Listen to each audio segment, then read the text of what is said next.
Sa halimbawa niyan, sa mga pagdududa na itinatanim ni Satanas sa mga tao tungkol sa jihad.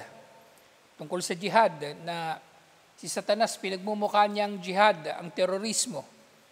Kumbaga, pinagmumukha ni Satanas na yung tao na pumapatay ng sibilyan ay nakikibaka sa landas ni Allah. Pinagmumukha niya na yung tao na pumapatay ng mga bata, pumapatay ng mga inosente, mga walang kalaban-laban, ay nakikibaka sa landas ni Allah, pumapatay ng kalaban. Kasi itatanim sa kanila ni Satanas, walang pinagkaiba ang sundalong kalaban at ang mga anak nito na bata. Baka sasabihin pa ni Satanas, yung mga bata na yan, kung di mo papatayin yan, paglaki niyan, magiging sundalo rin yan ng kalaban.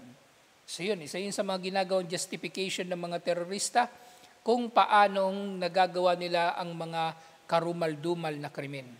Si Satanas ay nagtatanim sa kanila ng mga kalituhan, pag-aalinlangan, mga pagdududa sa kanilang pag-unawa sa jihad, kaya ang baluktot na pag-unawa na ganito ay laganap sa mga tao at nag-aakala sila na gumagawa sila ng mabuti.